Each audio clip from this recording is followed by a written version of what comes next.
Today I'm out in Pennsylvania. I had found some axles for sale, trailer axles. A guy had a park model camper and it had 3 axles underneath it, and he put it in a permanent spot, so he removed the axles and he wanted to sell them. He removed the tongue as well.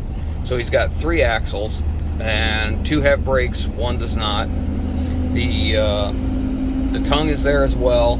It comes with leaf springs, equalizers, and 6 tires. Now it's very common for these axles to be 6,000 pounds on mobile homes or 7s, and I've only been able to tell the difference in them by the diameter of the tube. You can measure that, and sometimes the 7,000 will be just slightly bigger, not always. But he says he didn't see what the rating was on them. I'm betting they're 6,000s based on what he said the camper was, but I don't know. And for my purpose and what I need, it's not going to matter. They are hubless centers wheels, so they're what you'd see on an equipment trailer or mobile homes. The outside width of them is 96 inches, outside of tire, so that works perfect for what I'm looking for. The spring centers aren't going to matter for what I'm doing. I can put them about anywhere. But two axles have brakes, 1 doesn't, and the flange for the backing plate of the brakes is welded on, so the backing plate unbolts, which that's a big deal. That means that the brakes are serviceable. Now, if these are 7,000 pound axles, it would be very easy for me to pull the hubs off of those and change them out to an 8 lug instead of a hubless center wheel. And I have 8 lug wheels laying around. So, but if they're just 6,000 pound axles, I don't see me changing them, because I don't think it's cost effective just for 6,000s. If they were 7,000s, to me it's worth it because of my purpose. Now what we're going to be doing is building a trailer, and I want to build it from whatever I got laying around. I don't want to spend no money on this. I've been spending an awful lot of money on stuff in the last 6-8 months, and I really would like to kind of keep this very budget friendly. So we're going to use as much crap as I got laying around to build a trailer, and the pieces I didn't have are these axles. So we're going to head out and see if they're what we need, see if we can make them work and make a deal. He said he was slightly negotiable on the price, and I was intrigued enough at the price he listed it for that I believe just a small amount of negotiations is going to make both of us happy, and we'll make a deal and bring them home if they're straight. You know, but we got to make sure they're in good shape. But it's a late model camper, so I don't think will be a big deal. So let's get on out here a little ways. We got about another 10 minutes before we get there, and see what they look like. Wow, look how cool this is. Suspend a boat, take it over and put it in the river. Wow. We don't see this too often. Man, hydraulic drive motors.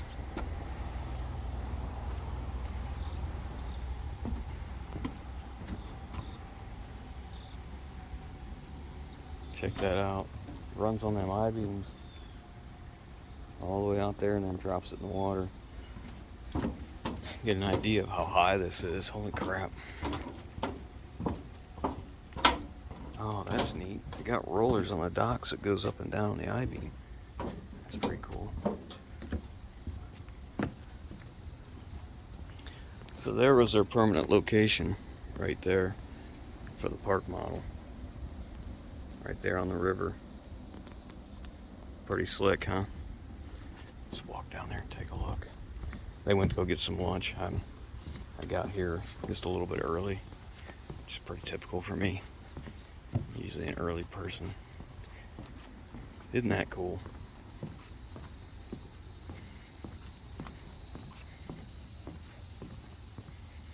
That is pretty neat. Put the park model on kind of a barge so it floats. That is pretty cool. Oh, look here. There's a tag for the axle. We can find out what the axles were. Right there. 18,000 pounds, so they're 6,000s. Yep, 3 6,000s. That's what we expect. That's what we were kind of thinking. What a great idea, huh? Float the house down the river. Very cool. Okay, well, let's get up there and look at these axles and see what's what. I guess if you're water people, that's fantastic. I'm not. Built for comfort, not the water. Looks like I just put a new John Deere engine in there. That engine drives, oh, it's not fixed. It's like they are not done. They don't have the pump on it. Comes down here and feeds these cables and it drives. That's pretty cool. This is their tank. Check that out. That is cool. Okay, so this is what I was talking about. You can see how the back flange is bolted on to the backing plate, and you'll see here it's 14.5 MH. MH is mobile home use only, which is what I was thinking, but it's okay. We can swap these hubs out. They are 6000s. Got this duct tape covering up the original sticker here. They're Lippert axles, and they got all the specs in here. I can't see them, you guys can, but anyways, then we got the tongue too. It's kind of thin, I-beam, but yeah, we'll be able to use that for some stuff. I'm gonna throw a strap across that tongue real quick. All right, all strapped down. Look at this, you can see the rating here. 6,000 pound capacity, and these are, what's the date on them? 21. So they're like new. See how this one doesn't have a backing plate. Wheel seal might be leaking here. Take care of that, but it does have a drum. So all right, strapped in, ready to go. Now we can head home. All right, made it back, and I measured this tongue again. This is 2 3/8, and it's 8 inches tall, and it's a little over an 1/8 inch thick, and a little over 7 foot. It's 7'4" long. So I believe we'll be able to use that for our tongue for the GVW that we're working with, even though it's kind of a thin I-beam. I think it'll be just fine. Next thing I want to do is get these off trailer, and I want to inspect these bearings.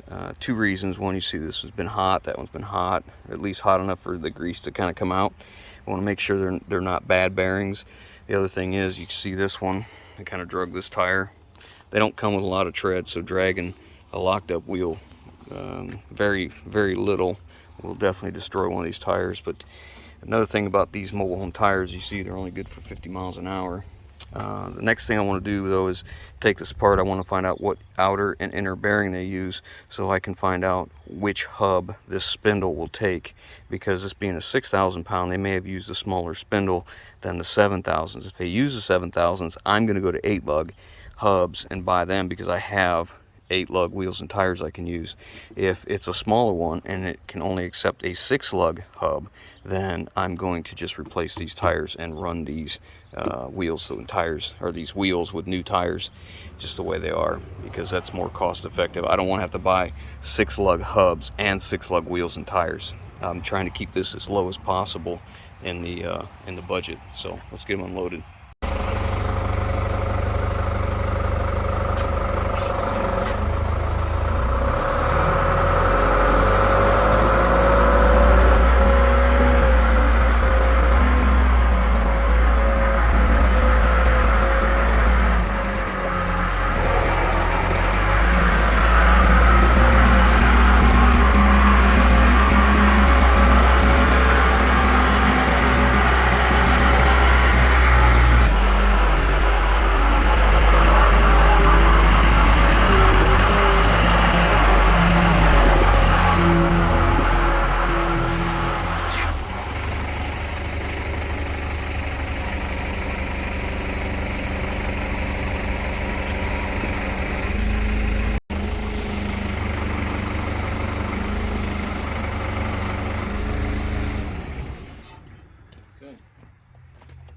You see, this is the one that was drugged. Yeah, I see that. Yeah, pretty bad. Yeah, you can't, there's hardly any tread on these from new, so you can't drag them much, and a lot of times you get into a situation, being this was probably the lead axle, you get into a situation where you got to twist and turn real hard, it'll tear these up real quick. I mean, I don't think this is off. I think this is from the brakes locking up. You know, they had it adjusted pretty high on whatever they moved it with, but looks like that's the only one, or that may have just been a used tire they put on. You just never know. But anyways, we're gonna get this part now.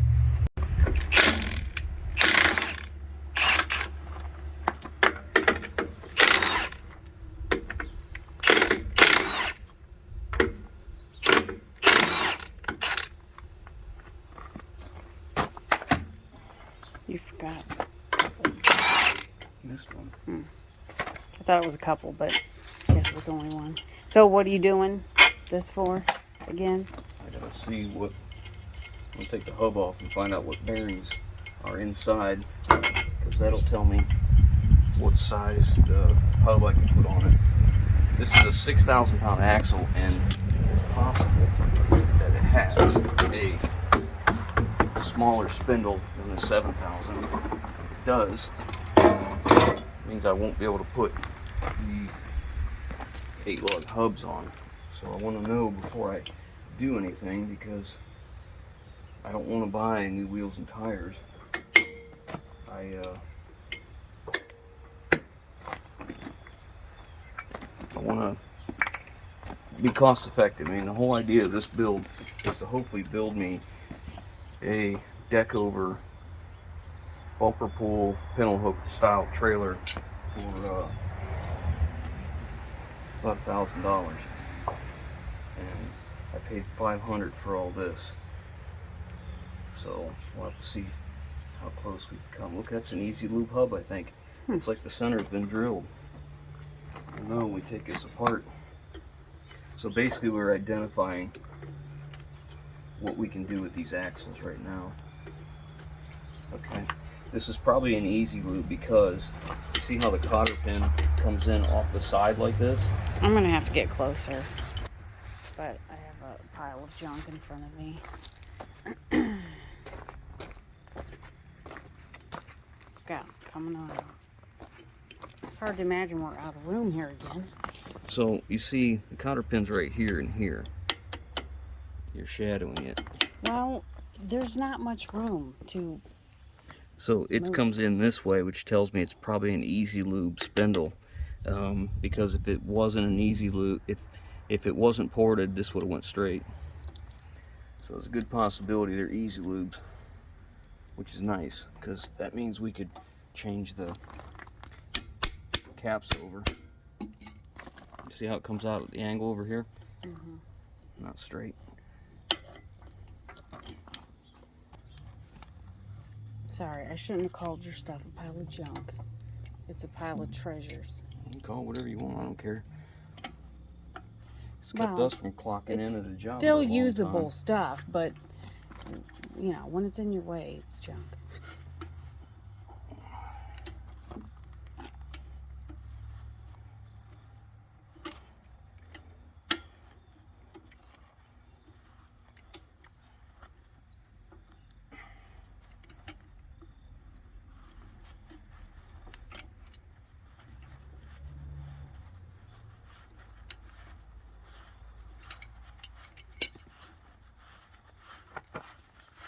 Whatever I'm leaning against just moved.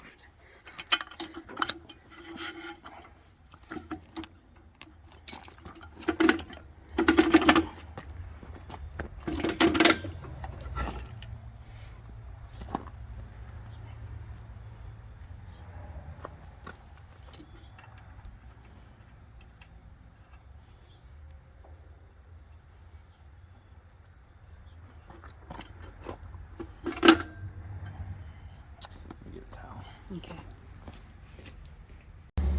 I screwed that back in because I don't care about the inner seal. I use it to pull the inner seal out because you can catch the bearing on it, and you can pop the seal out usually without damaging it. Garter spring popped out. That's okay. They definitely got a lot of grease in it. Yeah, and it's not overheated, which is good. And they are actual trailer brakes, not mobile home brakes. China bearings. Alright, so I got the grease cleaned off, and now you can see that port right there. You see grease in it. So this spindle is drilled to be what's called an easy lube. You put a grease fitting here, you could pump it. Your grease seal for the hub rides back here. So when you pump grease into it, it fills that cavity. So a lot of times manufacturers use the same hub, this spindle portion, and they weld on this tube, and sometimes this dictates what the capacity of the axle is. This is a 6,000 pound axle. I believe you're only as good as the weakest link, and because these were used on a park model camper, they use these little tires. When they use those little low profile tires and they use those hubs, those are typically 6,000 pounds. That's what they're rated at. I believe this is a 7,000 pound axle just with a 6,000 pound hub. So in order to put an 8,000 or 7,000 pound hub on here with 8 lug, this needs to be 2.25 for the grease seal to be correct, and it's 2.25. This needs to be 1.75, and it is 1.75 on the nose, and this needs to be 1.25. So this spindle is capable of changing over to a 7,000 pound 8 lug hub. Now, what would dictate the capacity, these leaf springs are the same. They're the same width, the same number of leaf springs as a 7,000 pounder. This axle tube is 3 inches in diameter, but I don't know the thickness. There's a place where I can show you down here. There's a place where the electric brakes go through the axle, and a lot of times you see they didn't run a wire in this one because it didn't have electric brakes here, but you can measure the thickness of the tube, and that will tell you whether this is actually a 7,000 pound axle that they derated when they use these hubs, or if it's just 6,000. So I'm going to see if I can measure that and find out. Alright, so I measured this. It's quarter wall thickness, which means this tube is capable of carrying 7,000 pounds, being it's a 3-inch diameter quarter wall.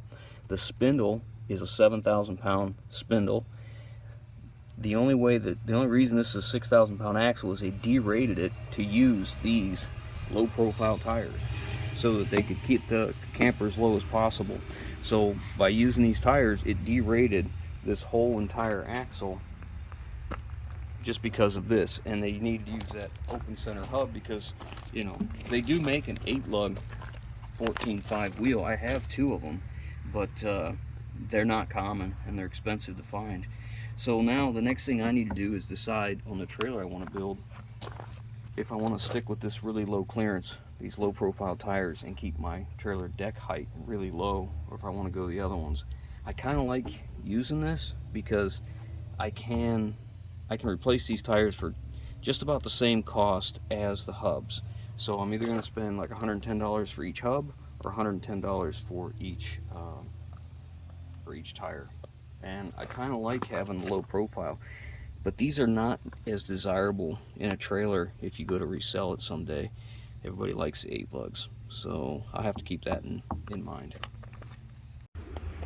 Alright, so I went ahead and just put that seal back in, put the garter spring back in. Now, before we put it in use, we'll go ahead and if we use these hubs, we'll go through and make sure all the bearings are good and replace the seals and stuff like that. But for now, we don't need it. All we need to do is put it back together and protect the spindle from the weather. So we'll put all this back together.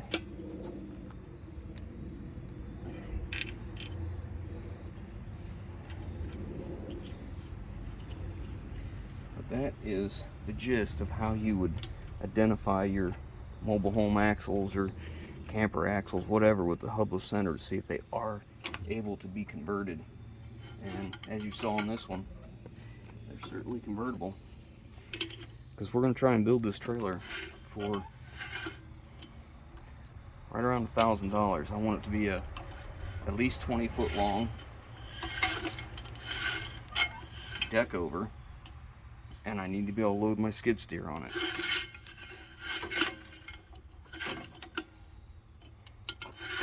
Now I'll go ahead and put a cotter pin back in there just in case something happens that I forget to take that back apart. I wouldn't do it intentionally, but anyways.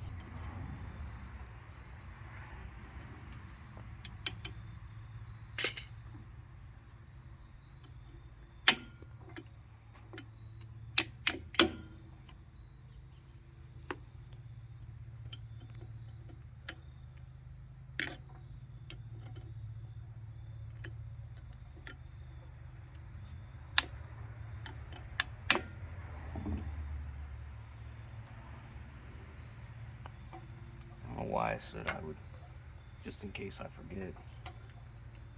We know I ain't gonna forget.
That'll do, pig. That'll do. So this would be an example of a mobile home use only axle. You can see how the backing plate for the brakes is welded right to the flange. It's not serviceable. You can't just unbolt the backing plate and put a new backing plate under it. You know, these are basically supposed to be like a one-time use only. Plus, you see the difference in the leaf spring. It's just one single leaf instead of the stack. And I don't know if you can see in there, not gonna be able to tell, but this axle is actually thinner on this one, and then the tires here will say again 7/14/5 MH for mobile home use only.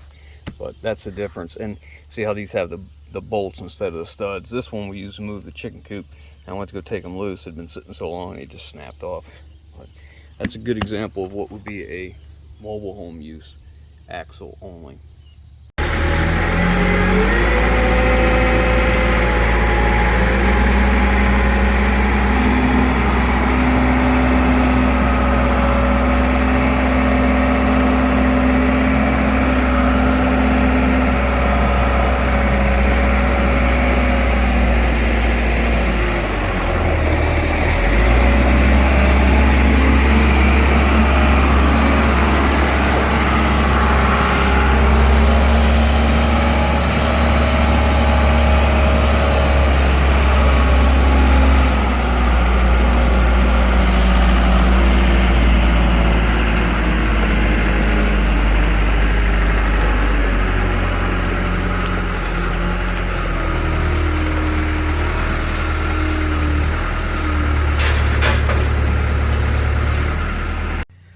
Alright, so here's another piece of the puzzle that we gathered up. Justin bought these at the scrapyard for 40 bucks. You buy it by, scrap price, by the weight. He bought them for something he was going to do and it didn't come around, so he offered them up to me. And I know they need some repair. I got a pretty good wear right here we'll have to take care of. The holes are ovaled out. Needs a couple piece of angle iron down there. Same thing over here, ovaled out. They've changed to a piece of C-channel down here, which really I like a piece of angle iron. Heavy angle to stick out, but we'll be able to use those if I stick with the 14.5 tires. If I go with the 235/80 16s, then these are going to be too short, and I'll have to add a dovetail to the trailer, and I don't want to do that. The goal with this trailer is I want to end up with an 8-foot wide, 20-foot long trailer with a capacity heavy enough to carry my skid steer, post hole auger, bucket, and forks, and a little bit of material as well without being overloaded. So, and I want the deck as low as possible. These will work if I stick with the 14.5 tires, which that's what I'm leaning towards. I'd rather buy 6 new tires rather than buying the hubs, because then that raises the deck height up, and when it raises the deck height, that means I got to add a dovetail or I got to build much longer ramps. So anyways, budget build, I'd like to be at 1,000, probably going to be at 1,500 realistically when I'm done, but we'll see how it goes. As it is right now, I'm at $540. I paid Justin $40 fees, so I'm at 540 bucks so far. When I start to build this, I'm going to be using all the stuff I have laying around as much as possible, because I don't want to spend $8,000 or $9,000 for a Deckover to do what I need to do for it just sit around. So when I start to build it, it'll make sense. I hope you guys come along and, you know, for the journey of building it and trying to keep the budget under 1,500 for at least a 12,000 pound capacity. Even though my axles are, those hubs are 6,000 pounders, axle placement and how many axles I use and where I put them can get the GVW where I want it to be. But anyways, we'll talk about that in the next one. Hope you guys come back for that, and we'll hope you enjoyed this part. Thanks.